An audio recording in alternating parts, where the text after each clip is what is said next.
Careful, we got Dan. Hello, how you doing? I'm good. How about you? Good. Yeah, we got Mike. We got Dan, we got Mike, we got We Lindsay, got we me. got Johnny, and We got. Let's start our meeting.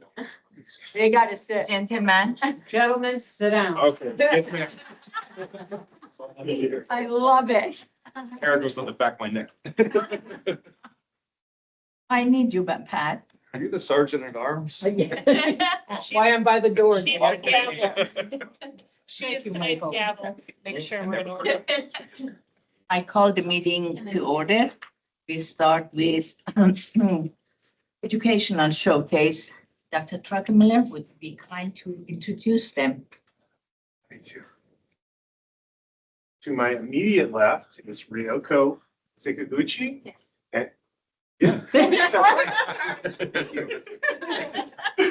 And to the far left is Christy Davis.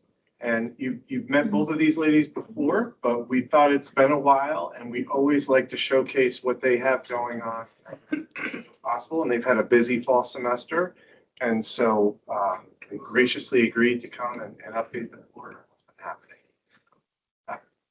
Thank you, Brett. Of course. Do you want us to? Go ahead, Yeah, do your thing. Okay, okay. I can control it. Okay, next slide, please. Thank you. So again, I'm Christy Davis. I'm the Director of External Partnerships and Applied Learning at the college. So I assist with internships, employer relations, anything that's really having to do with business partnerships at the college.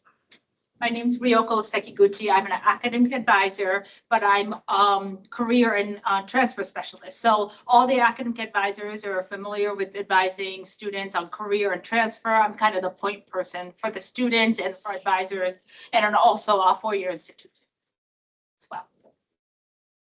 Right. So we are part of the BCP team, and you might be familiar with us. We developed the business and community partnerships team a few years ago, and a couple of members that are not here tonight that I do want to mention. Charlene Divis. Charlene is actually our individual studies CoCal advisor, and I am hoping that her and I would be invited maybe to come in the spring and talk about the CoCal program.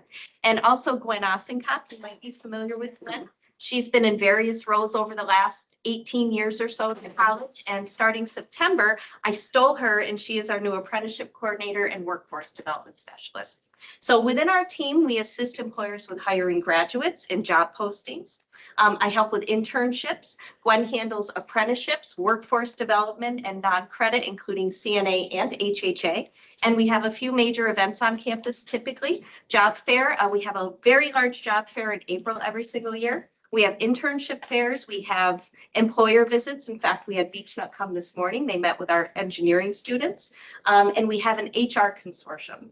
An HR consortium, typically 2 to 3 times a year, we have an employer topic, and we have maybe Department of Labor comes in. We talk about tax incentives. Really, we try to get a speaker in that's qualified and an expert, and we try to bring together HR professionals and supervisors and managers and present on a topic of interest. Okay, so I'd like to talk about transfer advising first. So most of the support I provide students is on kind of a one-on-one setting. So Shauna, like you might reach out to me because you're looking to transfer in the future. So I spoke with her a little bit. We also do classroom visits to let students know what resources and options that they have. So if Shauna is looking to transfer, she's welcome to make an appointment with me to talk about transferring process and explore options. On a bigger scale, we also have a transfer fair each semester. So we held one in October, and we'll have one again in March. This past one, we had about 40 four-year institutions come and table, first floor of the O'Connell Hall classroom building. So students can come kind of walk around to see what's out there, what options that they have. So that's a pretty well attended event every semester. So we have one again in the spring. We also have articulation agreements with other four-year institutions. It's not that they can't transfer if we don't have agreements, but it just makes it a little smoother for students if we do have an agreement. So that's an ongoing, we just got one with, no, I can't think of it, but we got one four-year agreement this semester. So we keep adding to the agreements every year. Career planning, Career Corner, we have a Career Corner up on the second floor of the library. That's on walk-in hours for students needing help with career planning, career exploration, if they need a resume and cover letter writing, or we do mock interviews also. So Christy Davis and I have hours up there, so they're welcome to walk in. Of course, the hours don't match their schedules. They're more than welcome to make one-on-one appointments with us. So we do some up there, but a lot of it, we end up doing one-on-one appointments to do these things. So anyone looking for a job or applying for a job after graduation, but we also help students who are looking to do an internship while they're a student here. They will need cover letter and resume. So we would help them with that as well. I have a question on that. Have you seen a difference of people, well, the students coming in person with everything available on AI and every other thing that there is, or are they still looking for that personal guidance and touch? Yeah, so some students come with like a lot of AI help or, templates that they use online, but they still come to us for tweaks and things like that or suggestions. We kind of ask students to stay away from templates just because it's really hard to tweak things, or you might have categories that you don't necessarily need when you're just graduating from college. So we ask students just kind of put everything down, even on Word, like what information you want to put down, and we'd be happy to help them kind of format it and personalize. And we also ask students, they can use AI if they're looking for a word or how to express something, but never cut and paste the whole resume or cover letter, because they can tell that you used AI. So you can use it as a tool, but not necessarily as come up with my resume and then just cut and paste, because they will know. And then you kind of made that shortcut. But I think it is a good tool to use, but I think how you use it is key too.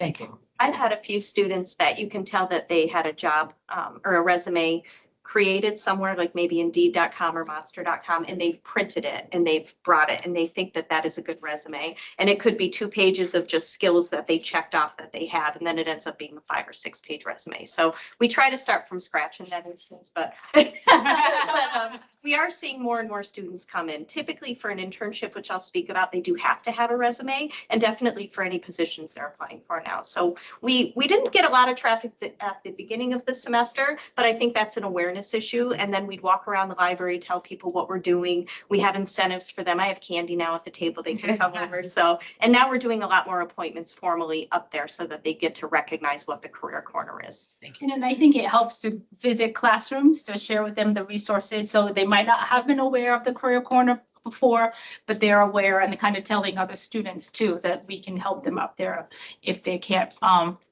without making an appointment. So I think that's helpful.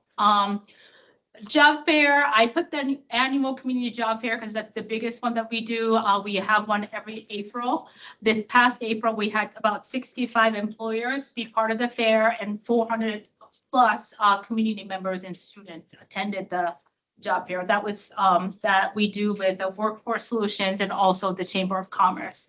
Three of us kind of coordinate the job fair, and then Christy coordinated the Advanced Manufacturing Job Fair and Expo in October. A little and then- chilly. It was outside. And then we also had Christy coordinated the internship fair, so she'll talk a little bit more about that, the internship part of the career planning. We do have career exploration and job search tools free for students. College Central and Career Cruising, they're both online tools. They're free for students. College Central, we also provide the resources to our employers so they can post jobs and students can do job search on there. Career Cruising is for more students looking to explore different career, and also for your institutions that they can use Career Cruising. So a couple of tools helpful for students. So the DSP program, so Direct Support Professional Program, you may have heard about this before from board meetings or maybe seen it on social media, but we started a program with the ARC Lexington back in fall of 2023, and it has been very successful. The program itself is funded by OPWDD, that's the Office for People with Developmental Disabilities, and the employees who are DSPs or direct care providers come to the college or they take classes online and they can earn SUNY micro-credentials. They can earn 3 SUNY micro-credentials and OPWDD pays for everything. The tuition fees, even loaner laptops that they can use throughout the program, wraparound services if they really need help with transportation or daycare, we have that type of assistance, and also books. They can also receive up to $2,250 in bonus or stipends as they complete those micro-credentials. And again, this is all funded by OPWDD. They earn a national credential, which is the NADSP, National Alliance of DSPs. We like our acronyms here. And they also will receive an hourly raise from the ARC Lexington for the DSP 1 and 2, they receive a 50-cent per hour raise for doing this program as well. So it has definitely been an incentive for employees to take on the education piece.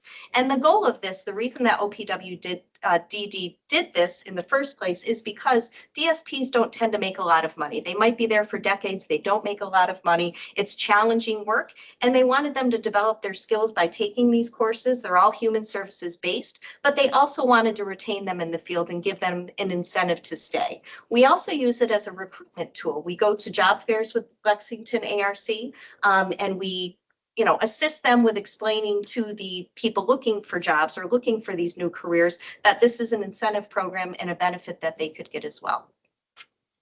So now I'm just going to show you a quick video that we had made last year.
So Callie Logan, you did see in the video, she completed all 3 micro-credentials and then she went on to a bachelor's degree level for human services. So there's a lot of success stories kind of just like that. And then we also have had some individuals that have been with the ARC Lexington for 20, 30 years, never had any formal training or education outside of the Lexington program. And they've done all the credentials as well and they got something out of it. So it's been great. And so outcomes since fall of 2023, we have had 42 DSP1 micro-credential completers, 22 DSP2, and 14 DSP3. We just got to the DSP3 starting in the spring 2025, so we do have a handful of DSP3s this semester that will earn their credential in December. So far, we have given out $58,500 worth of stipends to these employees. This is just the ARC Lexington that has received that much in funding. Plus, they get the hourly raise as well for completing the DSP 1 and 2. Again, all funded by OPWDD. We have 16 students currently on track to complete in December. Every January, we have a celebration ceremony and it's hosted, typically it's at the Paul Niagara Center, and the supervisors of the employees say something nice, what a great person they are to work with. And we also have the families that are invited as well to the completion ceremony. I'm also excited just to mention that Liberty ARC is now on board and in a partnership as well. And we will be starting to enroll those students for January 2026. They will also be able to take advantage of this funding now as well. So We're excited for that. Right. I have a feeling somebody might have been wanting to ask that. So I'm very happy to report that we're also in partnership now. Outside of DSP, the other area that I manage is internships, and those have been very popular the last couple of years, especially this semester looking ahead at spring. You've had some good students. So I'm the site coordinator for internships outside of nursing and radiology, where they do more clinicals. That does include all majors. Again, this does not include individual studies or co-cal. Those are applied learning sites, but we do not call them internships. I assist with the resumes, cover letters, interviews, anything to prepare them for the internship. Internships are credited. They can vary from 1 to 6 credits, anywhere from 45 hours on site up to about 270 hours on site. Just depends on the major, depends on the student, depends on the employer and what the availability is, but we do have flexibility there. Students do need to be in good academic standing, so at least a 2.0 GPA. Some majors are going to require higher. Some employers are going to require higher as well. They need a recommendation from a faculty member from their major, and they should be about halfway through their program because we want them to have core knowledge from their program that they can actually apply to the internship site. You may have also heard in previous board reports that we were awarded a SUNY internship grant. We are in year 3 of that grant, totals $91,000. It really was designed to provide some wraparound and support services to students going on internship. So the students have an incentive to do an internship and to complete it. They would get a $350 stipend at the end of their successful completion. And also gas cards and gift cards, things to help with uniforms, maybe fingerprinting, background checks, things like that if they're not covered. And mostly I've been giving out gas cards. Really, it's the commute to the typically unpaid internships where we're able to help them with a gas card. We can also assist with summer tuition and fees. You might not be familiar with financial aid, but in the summer it's limited typically. Sometimes students might not be eligible at all for financial aid. And if they need the credit and they sign up for the credit, they are going to incur a bill in the summer. So SUNY said, wait, we want to try to help a few of these students at each of the colleges. And so those are sponsored. So since the fall of 2023, we've had 42 students receive supports from the SUNY internship grant, including 6 interns this semester. And we have awarded $12,600 in stipends, $4,200 in gas cards. This is why the credit card bill is so high, Pat. And for spring, we are anticipating 20-ish students, I would say at this point, based on who's enrolled so far, who I'm working with, and who is already placed. It's a variety of majors. I've had business, healthcare, a lot of graphic arts this semester, engineering and robotics. We have several employers that really want to offer paid internships to those majors. So it's been a very busy and very active semester. So the grant is going to end in fall 2026. What then? Well, the good news is SUNY is communicating with us. They actually have created a new position. It's called the Director of Internships and Business Partnerships at SUNY. The gentleman, Brandon Aldis, actually visited FM last month when we had our internship fair. He met our staff, he met our students, he met our employers. He's working hard to see if there's a way that maybe we can expand the grant, at least maybe even the summer tuition and fees, if there's a way that we could kind of support those students so that they don't have that bill. And sometimes they wouldn't choose to do internship if they're going to have that bill. And we don't want to encourage that. So. Upcoming events, some of these we've already talked about. Like I said, we do have a transfer fair each semester. So spring transfer fair, and then we do have the big annual job fair on April 22nd. And the day after that, you may have heard about the Career Con. We did it during the last school year in October in conjunction with HF and BOCES CTE. It's a career exploration for our students, but also their students. And last year with 8th graders who came to our campus. It's not a job search, it's more career exploration. So employers came, we asked them to come with something that's interactive, introducing the field that they're in. So that's going to be 2 days in a row, April 22nd, and the next day will be April 23rd. We have Career Con. We're expecting how many, I forget, I meant to look up how many students we had, but hundreds of students all across the Fulton-Montgomery County schools came. They came on the bus and they stayed on our campus for the morning to explore career options. And then right before the job fair, we plan to do some resume and cover letter workshops to get them ready for the job fair in April. Thank you. Any questions? Thank you. Any questions for Chrissy or Craig? Christy, how do you prepare for the latest news that Amazon is building, the deal has gone through, where there's going to be 700 new jobs? We always take a breath. So we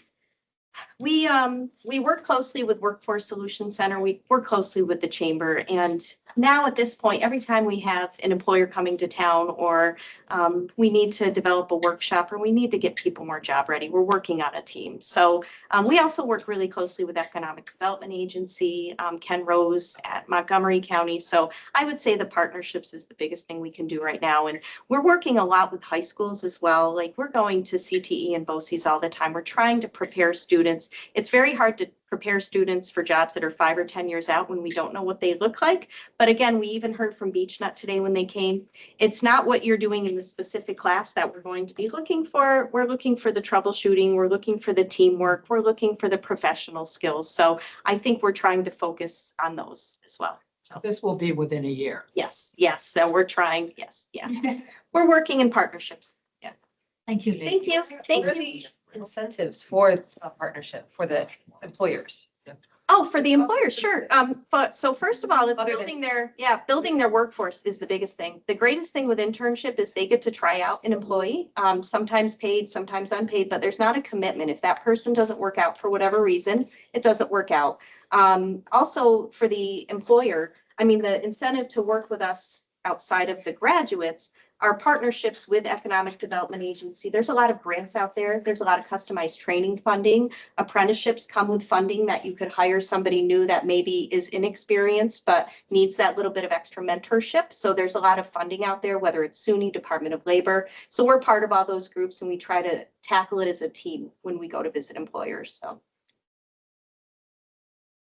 Thank you so much. Kat's gonna give me the hook now. Thank you. Have a good night. You as well, and have a happy Thanksgiving.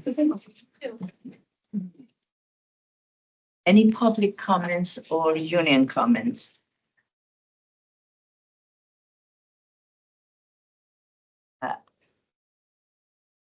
I need somebody sponsor for the approval of the last month minutes. Okay, Mr. McMahon. And second, Mr. Cologne. All in favor? Aye. Any correction, any? Motion carried. Thank you.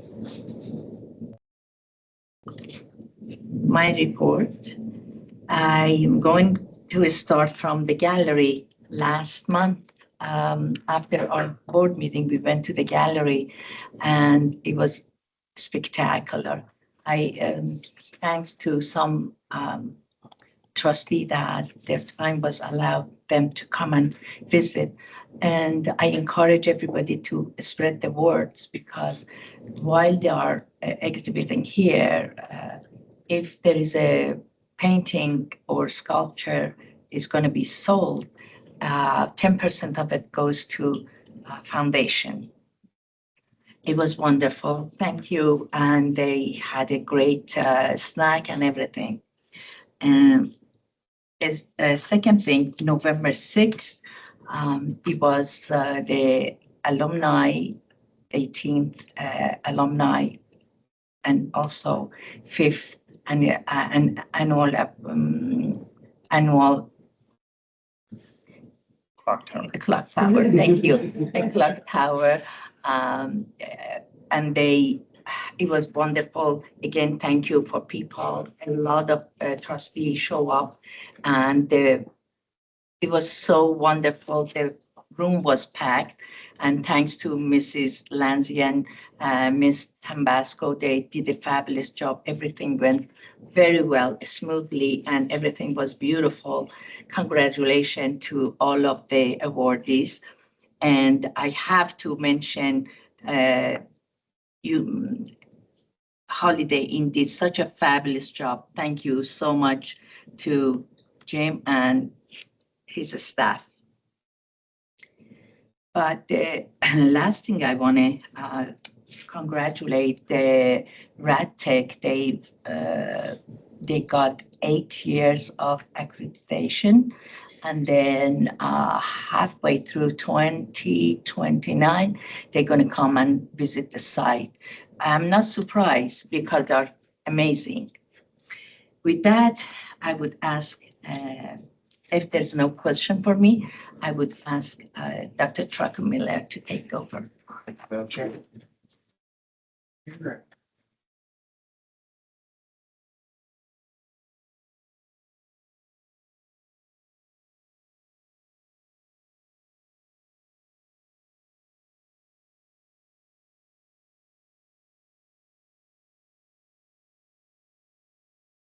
So I just have, told Maria, what are we up to, like 45 slides we want to go through today?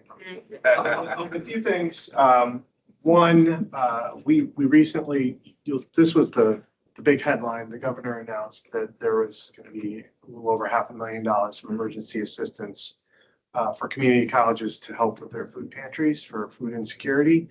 And so that translates into 15,000 for us, which is good. We need it.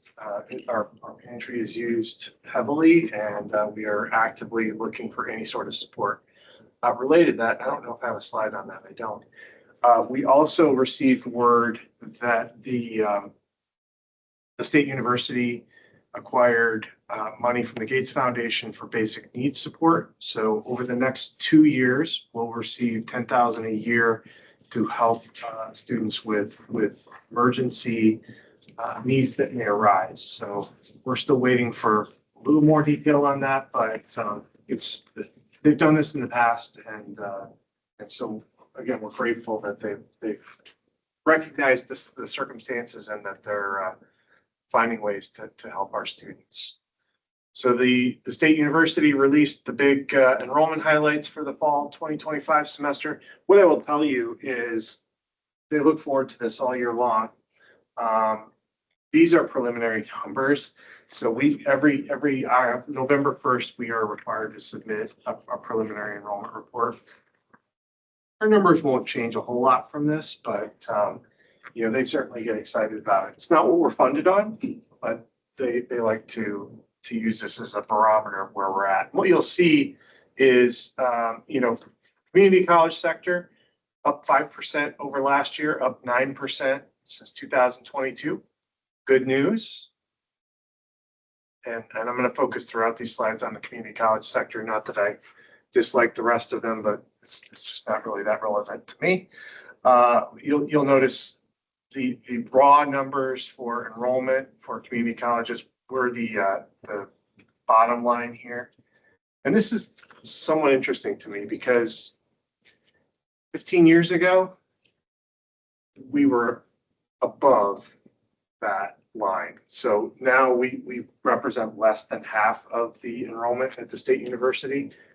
Now we're less than half. Before we were the bigger share of enrollment. And that goes to, the discussion we've had about capacity in higher education programs designed to provide tuition supplements. We're very, very grateful for the SUNY Reconnect program that provides free tuition for working adults. But some of their other programs, I think, have proven to incentivize students to not go to community colleges. And because there aren't as many people going to college anymore, we are competing much more so, not just with our sister community colleges, but we're competing with four-year institutions as well. And this helps illustrate that. You'll see, 10 years ago, we were a little over half. If you go back a few more years, we were even higher. So you've seen us go down, and the state operated campuses are slightly above us. And so when you look just at the community college sector for 1 year enrollment change, we are sitting right where are we? We are somewhere on here. FMCC 7.3%. according to the preliminary enrollment. So we're number 6 on the list there. 5-year change, we are down there at 2.8%. So we are definitely climbing out of the abyss. You know, it's been a slow climb, but we're happy to continue to make positive progress. And, you know, this is definitely 2 years in a row where we've seen gains. First timers, this is another important barometer because obviously we need more students coming in. Again, community colleges did pretty well, almost 5% of new students over last year. And since 2022, we've seen a 7% climb of first-time enrollment. Same sort of graphic where you're seeing community college versus state operated. And you'll see we're actually making some gains there. We're coming slightly up and almost level with the state operated campuses. So that's a good sign. This is just enrollment change for first-time students. Here we're also right in the thick of things. We're up number 5 here. We had a 14% increase in first-time undergraduate enrollment, and since 2020, we are number 2 on the list with 16.3% enrollment growth in our first-time students. So that's, you know, a positive thing. You know, it shows that we're making some progress. This is Pell recipients. So we track this just because we want to make sure that we know our students are getting the help that they need. Again, you see some slight growth here with the community college students, a few more this year than last year. And but that's in raw numbers. If you look at the percentage of our students, it's down ever so slightly. Not really statistically different, but just a little bit of a dip. And that's true for every sector in SUNY. When we look at transfer enrollment, again, there's been a little bit of modest growth there, and community colleges are you know, climbing up. You see that the state ops have been relatively level. International enrollment, again, with the community colleges, where that bottom line, we have, you know, with all of the conditions out there, we still have more students this year than we did last year, at least as a sector from international students. So that's another positive indicator. When we look at Reconnect enrollment, I want to explain this slide a little bit better because we're down here with 38 Reconnect students. We actually have 125 students who are eligible. This measures those who are receiving Reconnect funding. So the Reconnect program is a last dollar in program, which means you exhaust all of your federal aid, any scholarship aid, anything, and anything left over, Reconnect will fund that. So what that tells you is the majority of our students didn't need Reconnect, but again, Reconnect has a lot of value, particularly as a marketing tool and getting students to think about, oh, I didn't know that I could afford to go to college, let alone community college. It's free now. The other thing I would say about this, the other qualifier about this, is because we have 9 programs that are eligible. Yeah. They've restricted the number of programs that you can enroll in. So one of the things that we're working behind the scenes in is how do we expand the number of programs that we can get students eligible for that. But again, you know, those are 38 students that may not have come here. They may have, but you know, that's not anything that we want to disregard. So I'm going to also combine my report with with Dan Pound's report. He wasn't able. He's at the Community College Leadership Program today. So the Strategic Planning Committee continues to meet. They have been working on drafting their goals and objectives.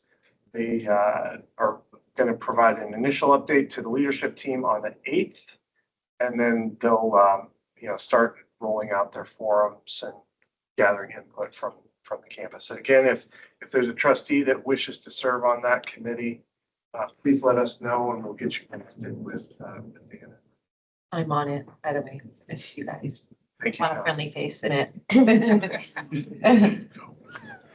Middle states, so earlier this month, we had a president's provost ALO meeting. And, they had really three big takeaways from that meeting. The first was they're reviewing their standards for accreditation again.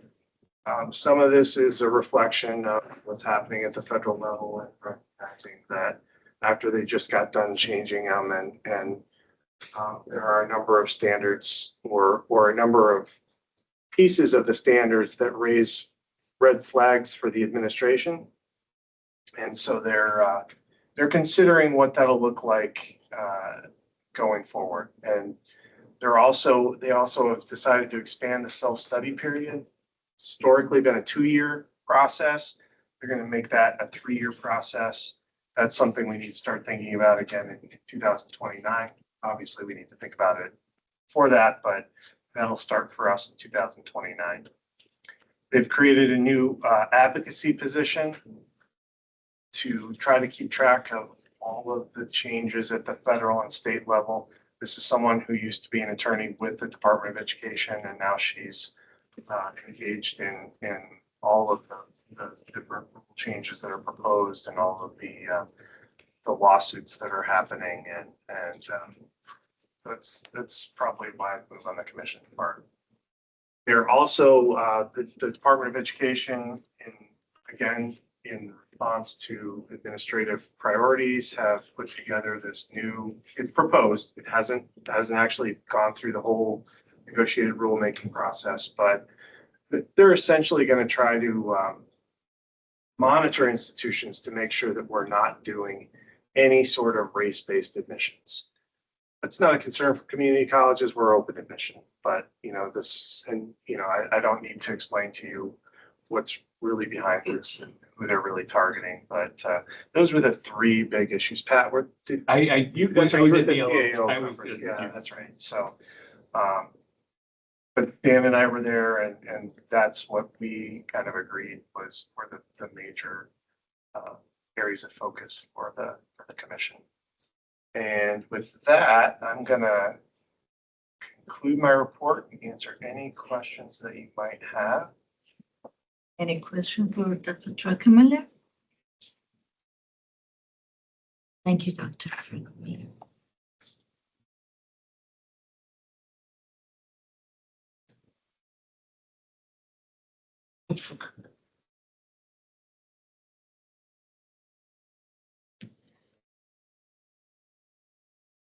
Oh, we can see all you do.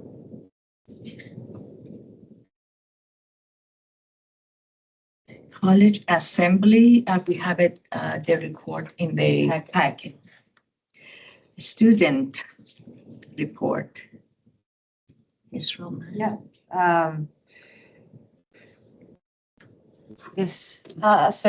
know Pam was supposed to be here, but so I'll take this one. I didn't plan on putting it in. We had last week, Monday, we had our international our food festival. I'm not sure how long we've been doing this, but I know we also did one last year. And I have to say, in comparison, last year went well. This year it was phenomenal. We had amazing student participation on both, providing the food and attendance and trying everything. We had stuff from Bangladesh, China, Japan,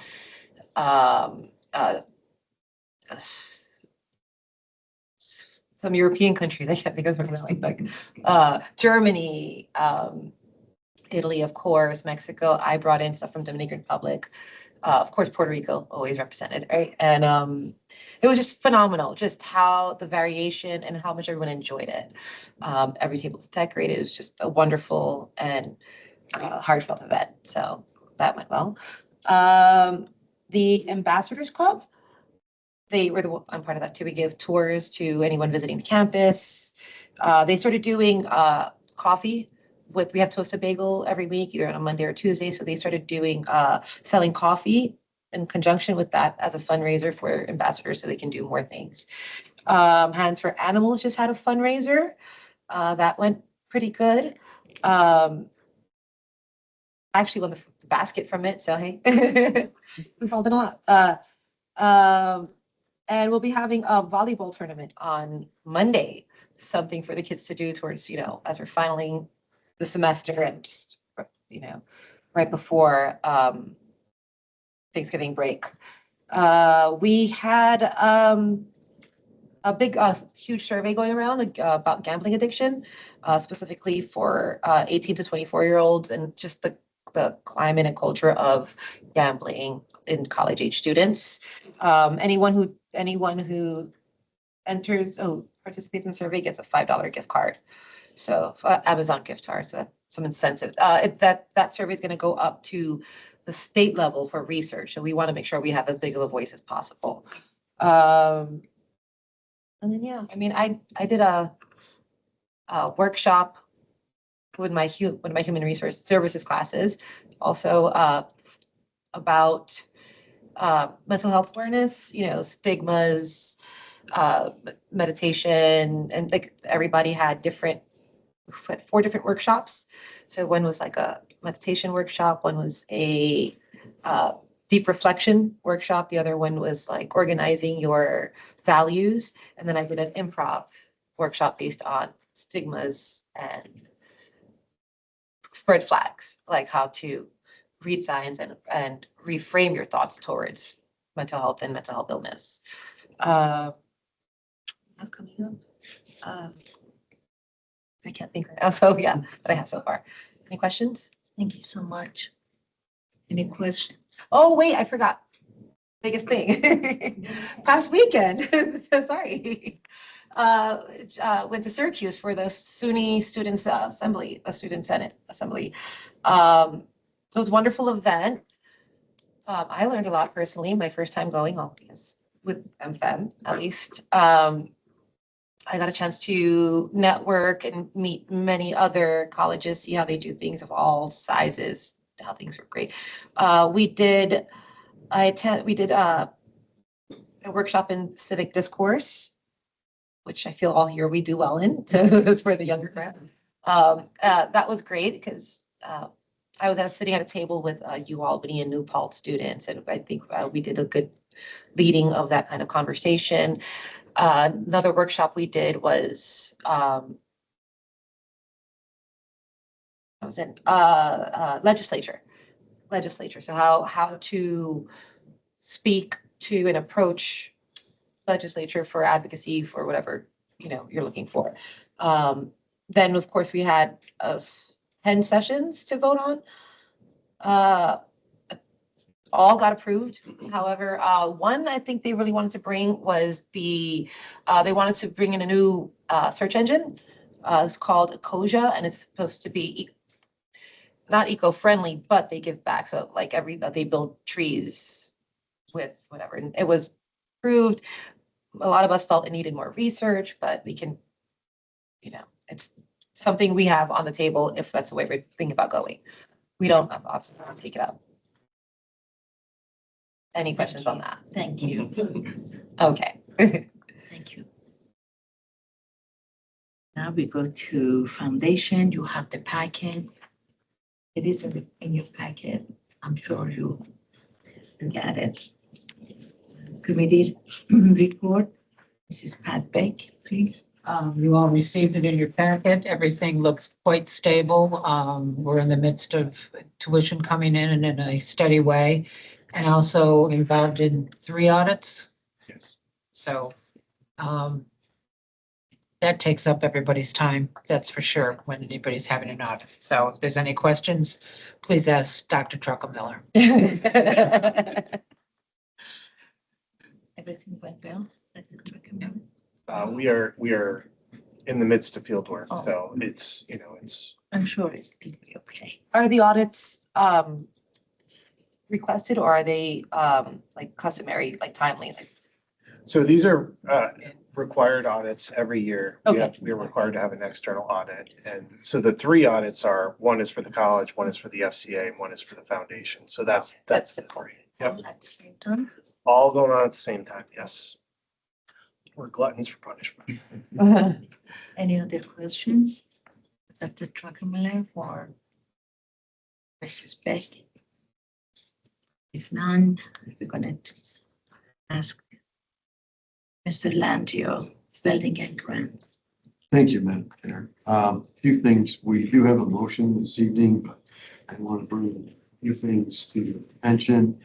The athletic facilities project, which included a large gym, all the upgrades are completed with the new lighting, the floor being refinished, new bleachers, new scoring table.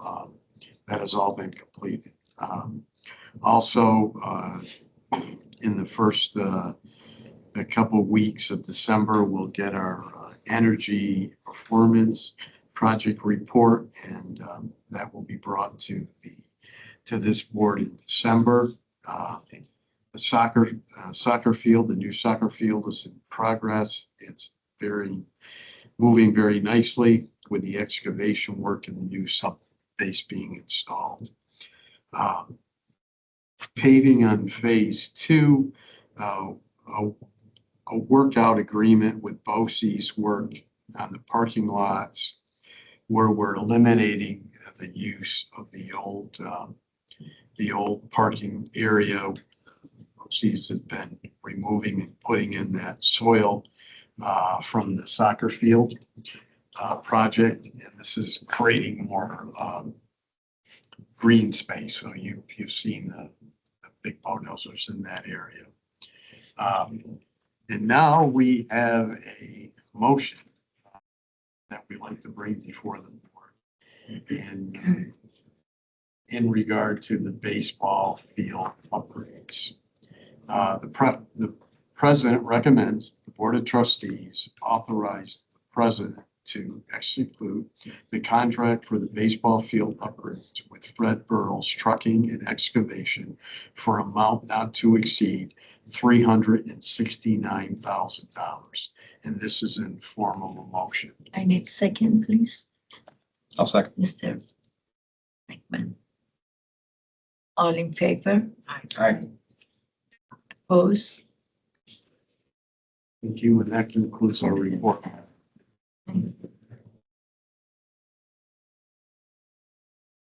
Next would be academic affair. Mr. Wilson is not here. Mr. Grande. My report is in the packet. I was going to mention Red Tech, but you beat me to the punch. I'm very excited. They're wonderful. Yes. Yeah. And the student affair, Mrs. Perry. All right, I have a few things that were stolen by other people, so I'm gonna hit some other highlights for the student affairs report. It's in our packet. This week is International Education Week, and once again, FM does very well in comparison with our higher education colleagues in upstate. Calculating the previous year's international student enrollment numbers, FMCC ranks 5th in the Congressional District 21 for economic impact to the region. Using the NASFA Association of International Educators International Student Economic Value Tool. FM's international students contribute $2.2 million and 9 jobs to the local economy through spending for education, accommodations, food, transportation, telecommunications, and health insurance. We are well ahead of other 2-year colleges in the area, including Hudson Valley and Schenectady Community College. There is going to be an open house on there was an open house on November 8th. We're past that now. FM hosted an extremely successful open house. In total, there was 98 prospective students that attended, including family and friends, and there was a total of 298 visitors on campus. And the admission office thanks everybody that participated. And then 24/7 health services will soon be available. Using funding from the SUNY Mental Health Grant, FMCC has partnered with Timely Care, an online platform that enables our students to receive no charge 24/7 Talk Now mental health support. up to 12 telehealth scheduled counseling consultations per year, health coaching consultations, basic need assistance, medical consultations via doctor on demand.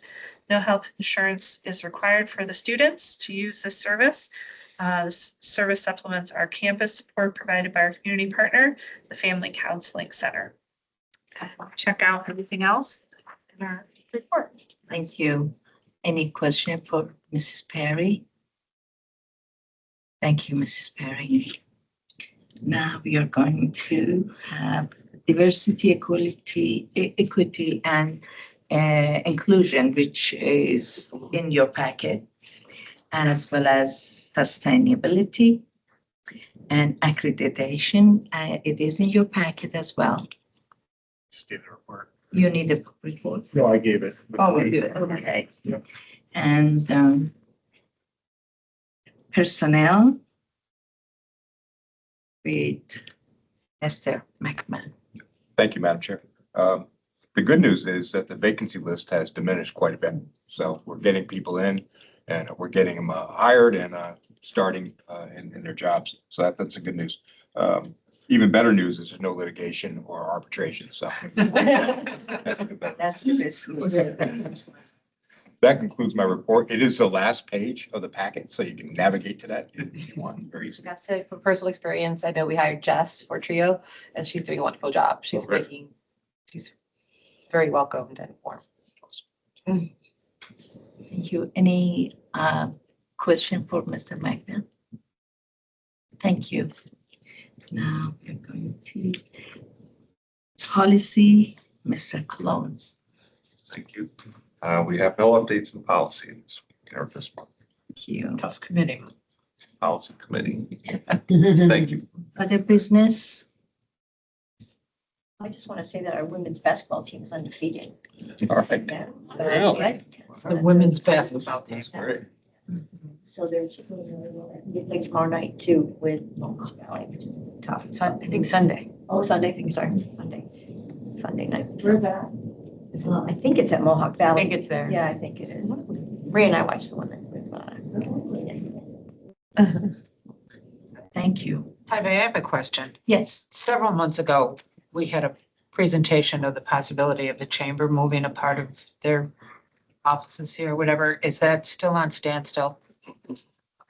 I've Thank heard nothing. I don't know if you have any the update. foundation board for the chamber, Pat and I have not heard word one, anything, so. I mean, I think the new director, Mary Beth, I mean, I think she's fairly still pretty new, is still trying to get her.